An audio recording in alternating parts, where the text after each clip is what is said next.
Welcome back to DSR, and we're going to do another Comrade Warner's subclass. We've got a treat today. He just released this morning a new subclass. So this is going to be in the Comrade Warner's playlist, and this is going to be a Warlock subclass, so it'll be in the Warlock playlist as well. The Beastlord Patron Warlock. Give in to primal instincts. Your pact is with the ancient primal forces of the untamed world. You might draw power from a primordial animal god, bind yourself to the collective spirit of a vast and living biome, or channel the raw ancient essence that first gave life. Its instinct to hunt, stampede, and persist. Your magic manifests the supreme dominance of the wild.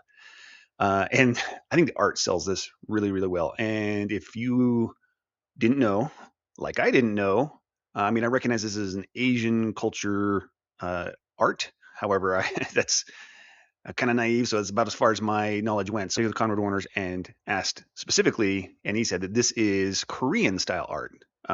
So it's very, very cool. I like the style, and you can't quite see it in the PDF front page, but you can see it in the this page that this character has all the aspects of the three of the animals representing each of the three animals that you can channel with this, right? It's got these spider legs coming off its back. It's got the upper lip and kind of nose of a tiger, and its feet are actually the cloven hooves of a goat. So very cool combination. I like this a lot.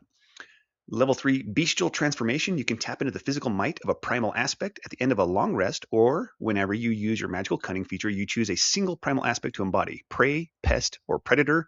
I love the illusion, or alliteration. Alliteration is what that is. Okay, as a bonus action, you alter your body to become partially beastly for 1 minute. For the duration, you gain the following benefits dependent on your current primal aspect.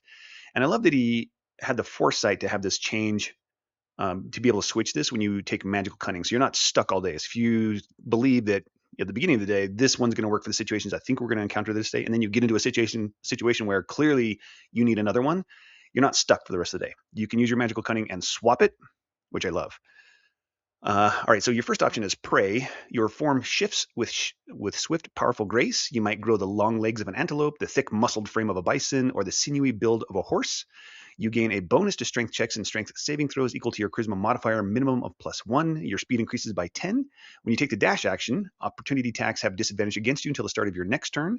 When you activate this transformation and as a bonus action on subsequent turns, you can take the dash action. Okay? And I'm going to go through and finish reading all of the level 3 features, including your spell list, before I have the discuss the analytics and whatnot with this, because it kind of all goes together. All right, next is Pest. You grow extra limbs and sensory organs, extra insectoid eyes, twitching antenna, or a rat's keen nose. Become like a rodent to cling to walls. Pest. You grow extra limbs and sensory organs, extra insectoid eyes, twitching antenna, or rat's keen nose. Spider legs extend from your back, or your limbs become like a rodent to cling to walls. You gain a bonus to wisdom checks equal to your charisma modifier, minimum of +1. Note that this one is wisdom checks only, not wisdom saves and checks, unlike Prey, which is strength checks and strength saves, okay? You have resistance to poison damage. You have a climb speed equal to your speed, and you can move up, down, and across vertical surfaces and along ceilings while leaving your hands free. When you activate this transformation and as a bonus action on subsequent turns, you can take the search action as a bonus action.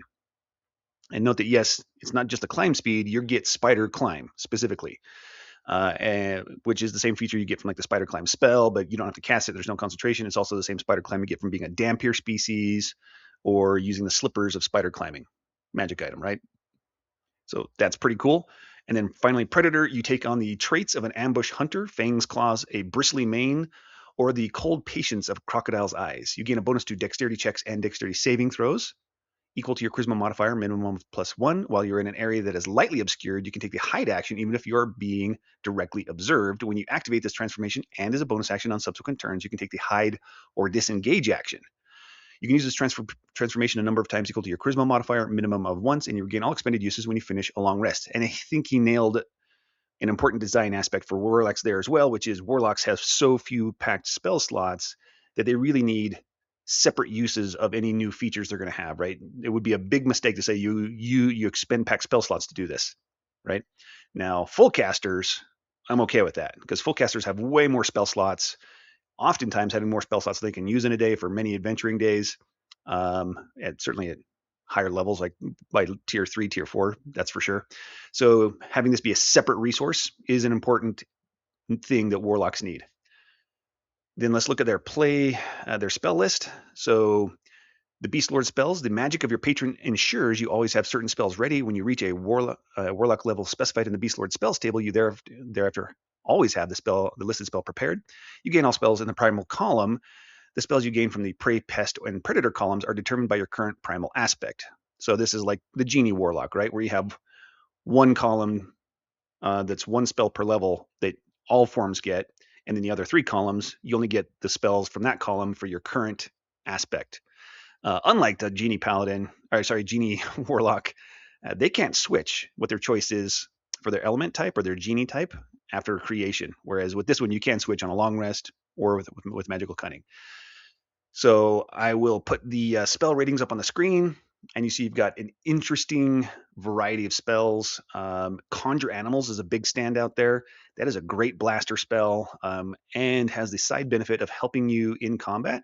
Sorry, in melee specifically. If you're trying to go into melee, it gives you advantage on strength saving throws. I think it's strength checks as well. Strength checks and strength saving throws. Is it both, or is it just saves? Anyway, the saves is the more important one. If you're in melee, there are more monster features that impose strength saves at melee range. Okay, so if you're planning to make some type of warlock that runs into melee, it's good to have that advantage on strength saves, which also synergizes with the strength save boost you get from the the prey beast option here. So you get both of those, which is nice. But yeah, great blaster spell. Polymorph, nice versatile spell. Commune with nature, very good knowledge spell. Ritual. Prey, you get the Longstrider and Shatter. Phantom Steed, freedom of movement, pass wall, so a lot of movement options, as well as the interesting Shatter spell, which is, when you get access to it at level 3, is the best blast spell that's available for the second level spells, right? As soon as you get to level 5 and there are other blaster spell options available, like Fireball. I mean, that's not available for you with this subclass, but other characters are getting that. Shatter really falls behind as a blaster spell. So like it immediately is outclassed. However, you get Conjure Animals, which is immediately better, right? And Conjure Animals is available to all the beast forms. So you might not use Shatter in combat very often once you hit level 5. However, Shatter, as many of my Discord members like to point out, Shatter is a very cool option for mobility, specifically going through walls, because Shatter hits objects. Walls are objects. 2 castings of Shatter will, just at base level, should destroy stone walls in the area. And it's a 20-foot cube. I mean, I think it's a 10-foot sphere, which is the same as a 20-foot cube on a square grid. So you could be blowing away walls in a 20-foot cube with Shatter. So you might still use it out of combat. Don't forget that you can do that, just like moving through walls. Phantom Seed, is such a fantastic mobility spell. And if you're going the prey option, you may not need that as much yourself, because you have the ability to take the dash action as a bonus action, and you have increased movement speed, and you also have Longstrider to increase your movement speed further. So you may not need Phantom Seed yourself. But remember, you can still let an ally ride it, and that's awesome for an ally. The poor undead warlock are super sad that they didn't get Phantom Steed, and the Beastlord gets Phantom Steed. Freedom of movement, good situationally for movement, and then pass wall is an even easier version of moving through walls than Shatter, albeit a much higher spell slot, right? Like the advantage of pass wall is maybe you don't want to announce your presence to everyone. Shatter makes a lot of noise. Pass wall makes no noise. Shatter can cause like buildings to collapse or whole walls to collapse, which will definitely be noticed. Pass wall does not. So you got 2 options for moving through walls. Pest, you get an extra bonus cantrip of Poison Spray. Then you get Entangle and Web, Stinking Cloud, Giant Insect, Contagion, all very thematic, kind of like pest, rat, spider kind of options, a lot of area control effects, battlefield hazard effects, and then the Giant Insect, which is a pretty good, it essentially functions like a Tasha's Cauldron of Everything summon. I mean, it's basically the same. The only difference is that it has a 10-minute duration and it doesn't say summon in the name. Otherwise, it's the same as the Tasha's Cauldron of Everything summons. So that is a great option, because especially warlocks do not, what they get at 5th level, they get summon undead. So they don't have a ton of summon options. You get summon undead, summon, do they get summon aberration? I think only the Great Old One warlock gets summon aberration. Yeah, so but they get summon undead, and Giant Insect is a nice alternative to that to round out your summoning options. Then your Predator, you have Jump for pouncing on your prey, literally, because you can bonus action hide. Cast Jump as a bonus action as well, and on a different turn, but Jump lasts 1 minute, no concentration. And once you cast it, you no longer need to use the bonus action anymore, which is great. So you can get that extra jump distance, jump height, jump speed without using any more action economies. Just takes 10 feet of your movement. Pass without trace, fantastic for scouting and enabling the whole party to scout. Haste is a great self buff, but also a great support spell. And haste is an interesting option on warlocks, especially because warlocks, you can go different directions by being a skirmisher or a frontliner yourself. And haste is going to be great for that, right? Giving you +2 to AC, +2 on your dexterity saving throws, an extra attack or an extra disengage action each round. You can't dodge with it, but you can hide, dash, disengage, right? I think you can hide with it, but you just can't dodge with the haste action or utilize if you need that. And if you want to go a different direction with your warlock, like you don't want to run into melee, you're going to stay at range. Either you're a ranged attacker, ranged, with Eldritch Blast, or you're doing other things. Haste is a good option to put maybe on other people. All right, good for support. Locate Creature is one of the best. It's one of the better. I mean, no, wait. Locate Object is the best of the locate spells. But Locate Creature is a decent one, and Seeming is a good one for like having the whole party sneak into a situation. So these are some great spells. All right, let's talk about this at level 3 now. So, and when I was going over this, I mentioned to him, like, I think this all works really well. It's a little bit hard to wrap your head around, just a little bit. And so I suggested maybe adding a table, which he did. So this is a table to summarize the differences between these 3 beast options at 3rd level. And I think this helps really clarify it, okay? So Prey has the bonus of your charisma modifier to strength checks and strength saving throws. Pest has the bonus of your charisma modifier only to wisdom checks, not wisdom saving throws. And Predator has the bonus of your charisma modifier to your dexterity checks and dexterity saving throws. But, and he did that on purpose. And that is because warlocks are already proficient with wisdom saving throws. And he felt like that would be double dipping too much and would make you just too good at wisdom saving throws, right? Adding your charisma on top of already being proficient on wisdom saving throws, which I think is a fair point. To compensate for that, he added some other things to Pest, which is they are the only ones who get a damage resistance, and poison is a good damage resistance to have. It is not a good damage type for player characters to deal very often, but it is a good damage type to have, or good damage resistance to have. Then they all get a bonus action, extra action. So the Prey gets bonus action dash, the Pest gets bonus action search, the Predator gets bonus action hide or disengage. The Prey, they have 2 of them have movement speed options or movement speed enhancements. The Prey gets walking speed plus 10 feet. So just all of your movement speeds are increased, or anything that's tied to your walking speed. Because some things say you get a fly speed or climb speed equal to your walking speed, and some things say you get a fly speed of exactly this. And when it says you get a fly speed of exactly 30 feet or whatever it is, then it does not get boosted when something says your walking speed is increased. Then Pest has climb speed, which is nice. And like I said, spider climb, which is shown in this other column. So in the other column, the Prey has, you have enemies have disadvantage on opportunity attacks against you for 1 round till the end of your next turn when you dash, which is pretty nice. And since you can bonus action dash, you can do this every single round. It also enables you to engage in an interesting playstyle of intentionally provoking opportunity attacks, like running past all the enemies on purpose, provoking their opportunity attacks, but then they have disadvantage on these attacks against you, and your goal is to make them all waste their reactions to like protect the rest of the party, right? That way none of the rest of the party has to worry about opportunity attacks or other forms of reactions like counterspell. Pretty good. The Pest, you get a bonus cantrip of Poison Spray, which is a very high damage dealing cantrip. That might be a better option for you in tier 1 than even Eldritch Blast, because it's a 1d12 at 30 feet.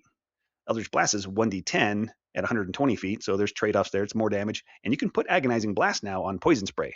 So it is not a bad way to go for tier 1. Once you get to tier 2, Agonizing Blast synergizes better with Eldritch Blast than Poison Spray would, but also you're going to start running into more creatures that are resistant or immune. Well, very few creatures are resistant to poison damage. Many creatures are immune to poison damage, and that is the problem with poison damage. So by tier 2, so level 5, I would probably swap out, or you can't swap out Poison Spray. I would probably just stop using it and swap if I have Agonizing Blast, swap that to Eldritch Blast and keep that.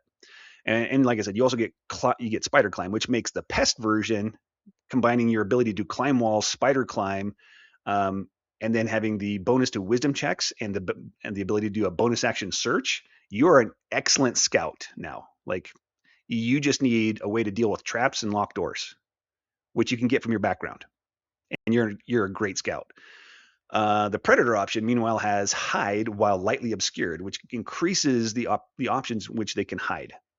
Light obscurement is caused by like rain and snow falling, unless it's a heavy snowfall like a blizzard, then it can be heavy obscurement. Foliage, even though there's not like a total cover from a tree between you and the target. So just foliage where you're partially covered, that also is light obscurement.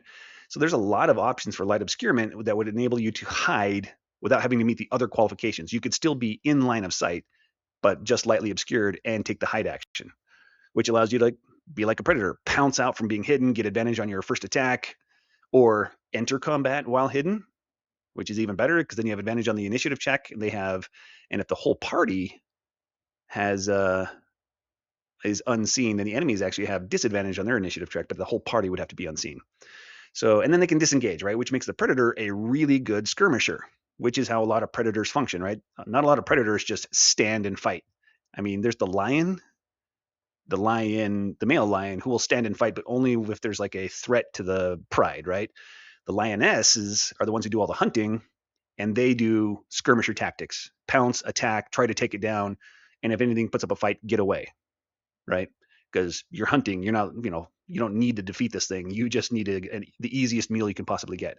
Anyway, so very cool predator options, and I love how all three of these things lean into different roles, and you can swap them as needed for the party composition or as different things happen in the party. Very cool. All right, moving on to level 6, which is called Primal Pact. Your patron infuses one of your packs with primal power. Choose between Pact of the Chain, Pact of the Blade, or Pact of the Tome. Your choice grants you the following benefits while you know one of these invocations. Pact of the Chain, when you cast Find Familiar using this invocation, you may choose any beast challenge rating or beast form of challenge rating 1 or lower, which gives you some good options with more hit points and better AC. Now, it's still limited on the attacks based on what invocations you have, right? So if you only have Pact of the Chain, then you can only have it make an attack by replacing one of your attacks, and then it makes one attack as a reaction, right? If you get Investment of the Chain Master, then you can command it to take the attack action on its turn using your bonus action, and that all applies to this beast form. But the beast forms are going to be tougher than even the regular Pact of the Chain options, and by tougher I mean specifically AC, hit points, damage potential. They're not gonna have nearly as many like creative use features like those other familiars will be, right? Like the Sphinx of Wonder still has the ability to boost people's ability checks and saving throws. The Imp can be invisible the whole time. The Pixie, no, it's the Sprite, right? The Sprite can detect people's alignments and put people to sleep with its bow. And the Pseudo Dragon has that Sting, which isn't even an attack, so technically you can use it as its action without making attacks, and it might sting people and put them to sleep. So you have these creative options with the regular Pact of the Chain options. But then these, if you just want a tougher creature on the battlefield, this is awesome. And if the beast has multi-attack, it can make only one attack. However, at level 14, this increases to challenge rating 2 or lower, and they can use the multi-attack as normal. And this enables you to get my favorite beast form, which is the Saber-Tooth Tiger. That thing is awesome. It's got decent hit points. It's got some good AC. It's got 2 attacks. It also has bonus action disengage and hide, which you could have if you're also predator. So you and your predator buddy are both stalking things. It also has proficiency in strength and dexterity saving throws. It's got proficiency, I think is it expertise and stealth? It's got proficiency in perception and expertise in stealth, or it's the other way around, or I can't remember. But it's got at least proficiency in both stealth and perception. So both of you can go on scouting missions. And one of the main problems with scouting missions is if only one person in the party is good at it, then that person goes by themselves. And if they get caught, they're by themselves facing a bunch of enemies. Now, you could have this Saber-Tooth Tiger buddy who's just as good at stealthing or almost as good at stealthing as you are. They could go with you. Yeah, so you're not caught alone, which is pretty sweet. Now, you can do that with the Imp, right, who can just be invisible the whole time. Same thing with a Quasit. But those things are not going to help you as much in combat as a Saber-Tooth Tiger. All right, Pact of the Blade. Your unarmed strike is also considered your packed weapon for you. So you can have a packed weapon and your unarmed strikes both count as packed weapons. Your unarmed strike deals 1d8 damage instead of its normal damage. This increases to 1d10 at level 14. When you attack with your unarmed strikes, you can use your charisma modifier for the attack and damage rolls instead of strength, and you can cause the damage to be necrotic, psychic, or radiant instead of the normal damage type, which is the same thing the Pact of the Blade does for your weapon, right? When you use the grapple or shove option of an unarmed strike, you can use your charisma modifier instead of your strength modifier to determine the save and escape DC. So kudos to Comrade Warners. He caught this one. WotC messed it up with a monk where they said that they can use their dexterity for the save DC, but they said nothing about the escape DC, because the escape DC is an ability check DC, not a save. Yes, yeah, the enemy who's attempting to escape is rolling either acrobatics or athletics, which is an ability check. And technically, rules as written, anybody who's trying to escape a grapple from a monk should be rolling against the monk's strength-based DC. So it'd be 8 plus your strength modifier plus your proficiency bonus. Yeah, because they said save DC only, not escape and save. So Comrade Warner's caught that one. He said use your charisma modifier instead of your strength for both save and escape DCs. Kudos to him. Once on your turn, when you hit a creature with an unarmed strike as part of the attack action, you can use both the damage and the shove options. And you might say that this is similar to Tavern Brawler, but it's not, because Tavern Brawler restricts you to damage plus a 5-foot push. This is damage plus the shove option from unarmed strikes, and the shove option includes knock prone. So you can knock them prone first and then have advantage on all the rest of your attacks, which also synergizes really well with the Predator option here, where you could pounce out from the shadows on your first attack, have advantage on that attack, use this option to both damage and shove prone, knock them prone on that first attack, and you still have advantage on all the rest of your attacks. Very cool. Pact of the Tome, your Book of Shadows always has first and second level spells from the Beastlord spells table prepared regardless of your current primal aspect. This includes all third level spells from the table at level 14. You have a number of primal points equal to your charisma modifier, minimum of 1. You regain all expended primal points when you finish a long rest. When you cast Warlock spells, you can expend a number of primal points equal to the spell's level instead of expending a packed magic spell slot. So this gives you the option to, there's a lot of spells that Warlocks have access to, either from their specific subclass spell list or from the Warlock spell list itself, that are good at the level you get them, but don't upcast or just aren't good to use with a higher level spell slot. And that's a problem for Warlocks, because Warlocks only have their highest level spell slot, right? Like Misty Step. When you are a third level Warlock, having access to Misty Step, fantastic. You would definitely use your pack spell slot to cast Misty Step if you need to.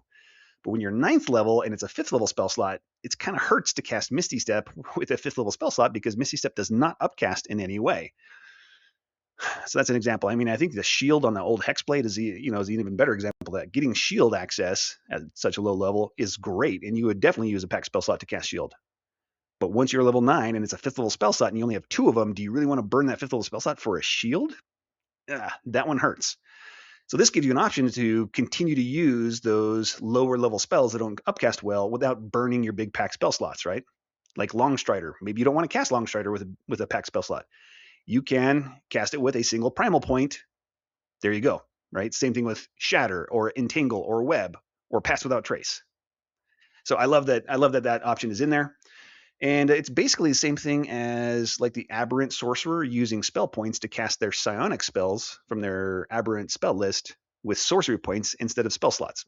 Same thing, same concept. So this already has a precedence in the game. So I love that. And you might be thinking, wait, what if you don't have one of those 3 pact invocations? He's got that covered as well. You can change which invocation is empowered whenever you gain a Warlock level. So good.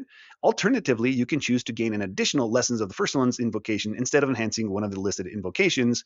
And that covers your scenarios of maybe you don't take one of these. I don't know what kind of Warlock build you're making that doesn't take one of these. These are generally the 3 best invocations to take. Frankly, I struggle with not taking all 3 of them.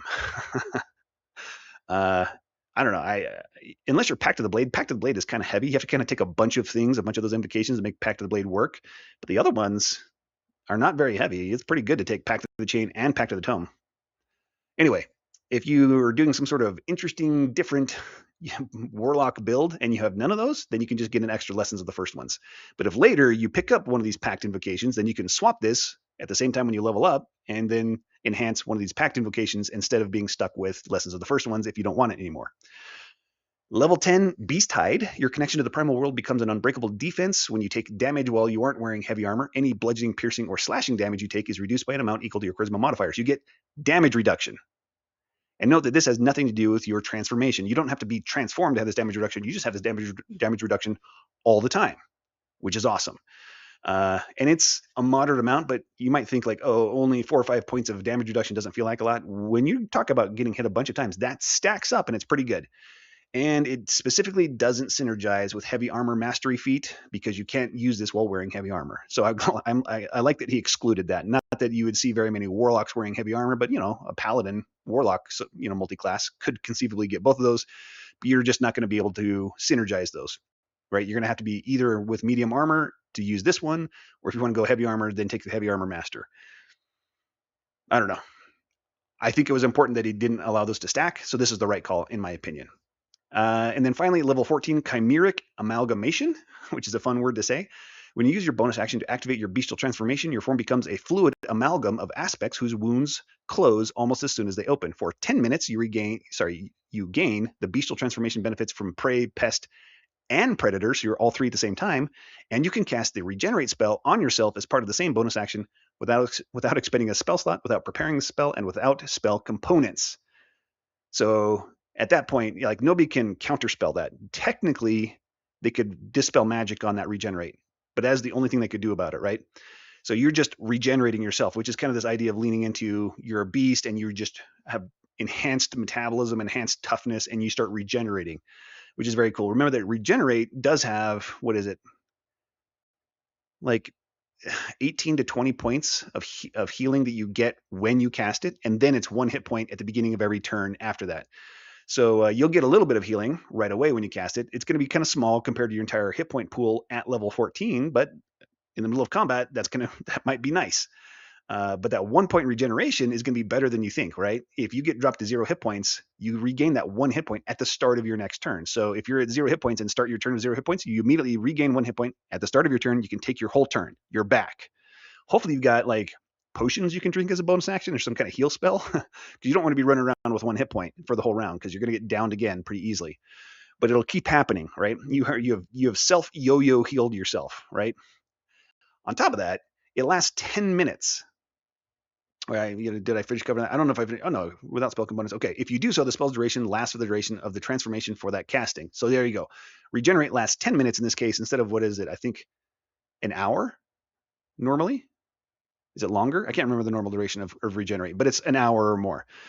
In this case, it's going to last 10 minutes for you. So it's a shortened duration, but in 10 minutes, you'll still heal the initial healing plus 100 hit points, which is probably enough that if you use this, whatever hit points you started that fight at, as long as you succeed and don't die, you're going to heal probably almost back to full by the time that duration runs out, which is very cool. Now, this is very strong, so it's limited, right? Once you use this feature, you can't use it again until you finish a long rest unless you expend a pack magic spell slot, no action required to restore your use of it. So yeah, it's strong, and this is modifying your beast transformation, and you get to modify it in this way once per day.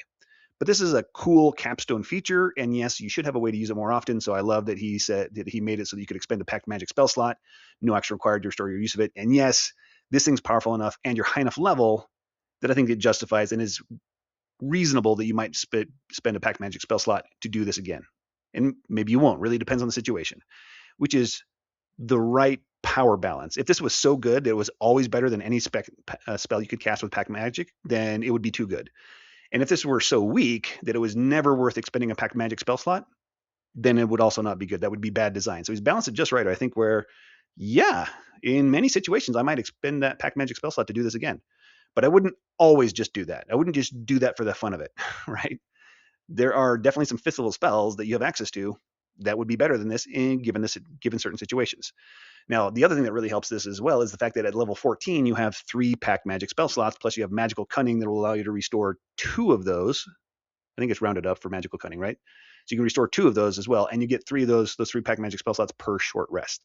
So it's going to cost you less at this point to expend a pack magic spell slot than it would have at like level 3 if you had a feature that said you have to expend a pack magic spell slot to use this, right?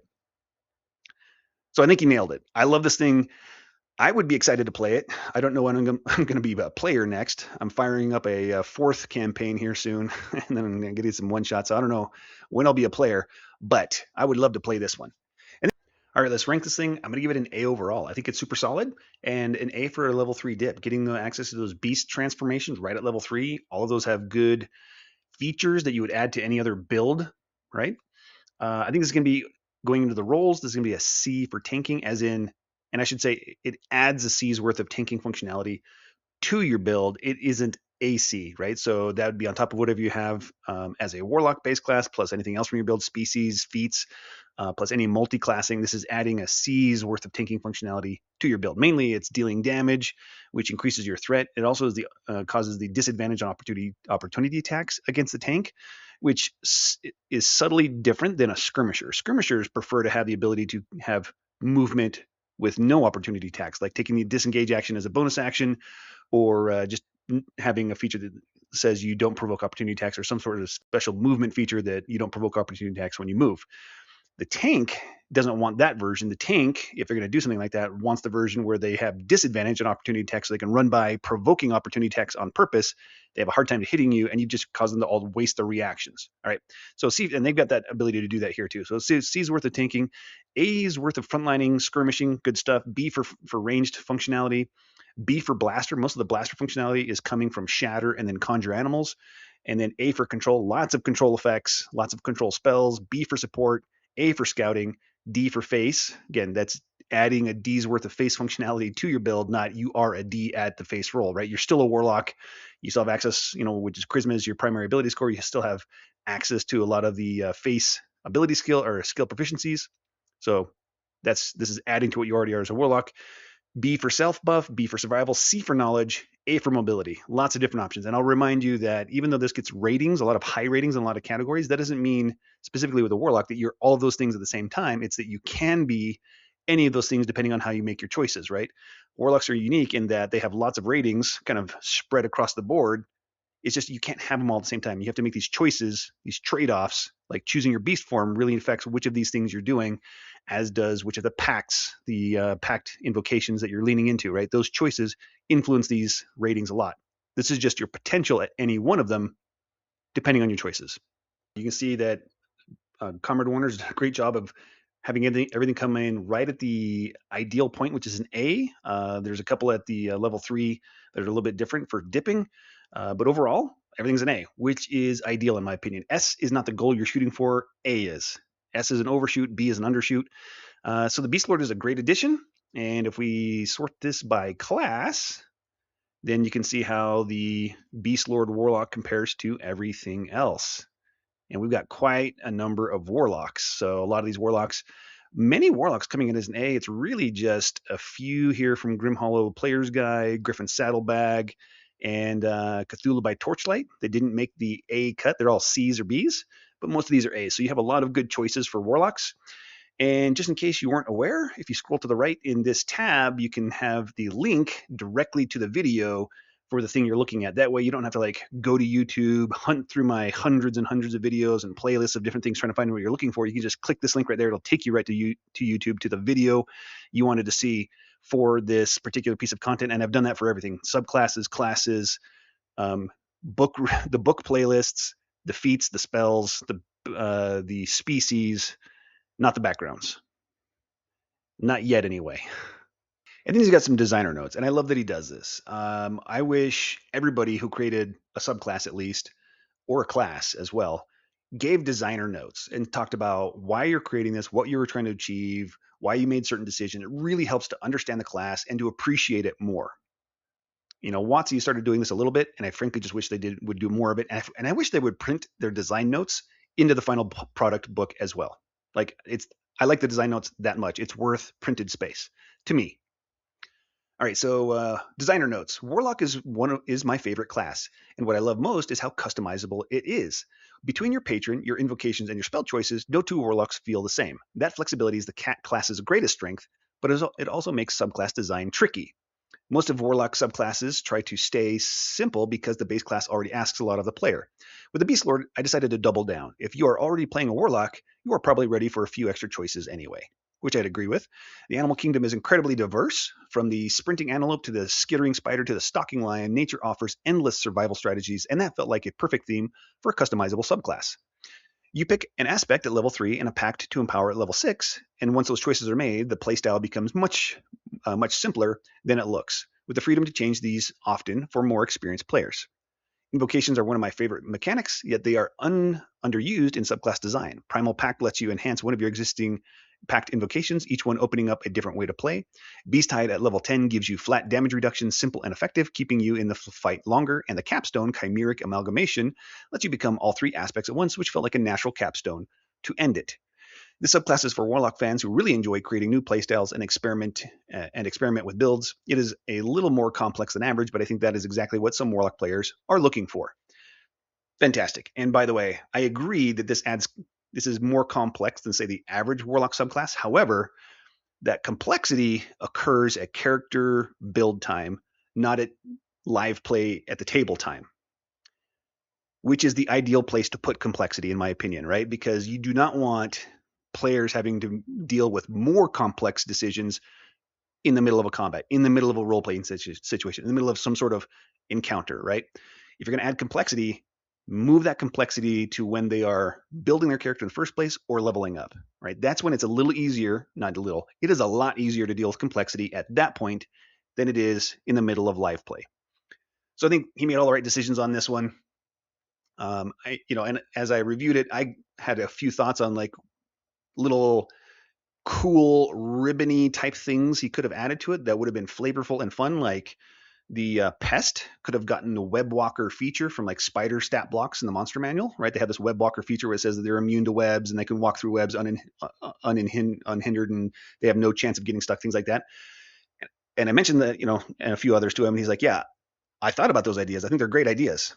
This one is already getting pretty long in text, like in just the straight amount of text, and being 2 pages, including tables, his design notes, and images.